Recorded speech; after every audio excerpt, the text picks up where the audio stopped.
ఒక 10 days నుంచి back bone దగ్గర ఒక పెయిన్ లాంటిది రావడం వల్ల డిపార్ట్మెంట్ లో ఫస్ట్ యూనిట్ లో ఉన్న షేక్ మస్తాన్ బాషా గారు తనని అప్రోచ్మెంట్ అవ్వడం జరిగింది. తర్వాత మా పాపను తను ఎంఆర్ఐ, సిటీ స్కాన్ ప్రతి ఒక్క ఆల్మోస్ట్ హాస్పిటల్లో ఉన్న ఫెసిలిటీస్ మొత్తం చూసి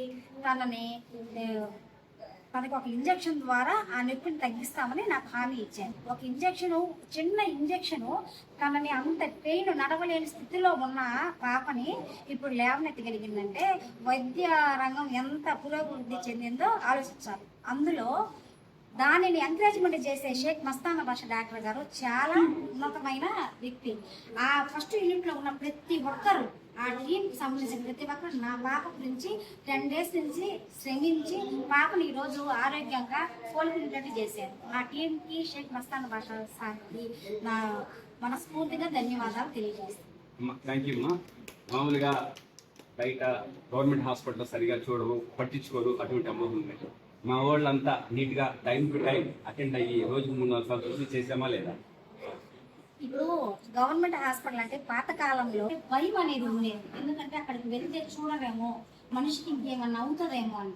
కానీ అటువంటి సందర్భాన్ని ఈరోజు ప్రభుత్వం అదంతా పోగొట్టి ఒక మంచి డాక్టర్లని, మంచి టీముల్ని తయారు చేసి పోయిన ప్రజలకి ప్రతి ఒక్కటిని వాళ్ళ ఆరోగ్యాన్ని అందజేస్తున్నారంటే గవర్నమెంట్ హాస్పిటల్ గురించి ప్రతి ఒక్కరు భయపడాల్సిన అవసరం లేదు.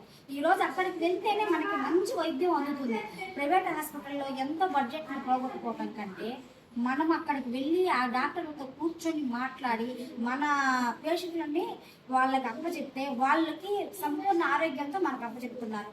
మీరు ఎటువంటి నిస్సందేహం పడకుండా అక్కడికి వెళ్ళి మీరు ఇంకా ప్రజల్లో ఇంకా ముందుకు వచ్చేలా ఆరోగ్యం మన గవర్నమెంట్ హాస్పిటల్లో అందుతుంది అని మీరు అందరికీ తెలియజేయాలి.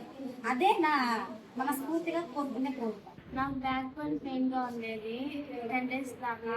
తర్వాత గవర్నమెంట్ హాస్పిటల్కి వచ్చినారు, నాకు రిలీఫ్ గా అనిపించింది. ధన్యవాదాలు. మా మీద నమ్మకం పెట్టి మాకు ప్రతి విషయంలో సహకరించినందుకు థ్యాంక్ యూ సో మచ్.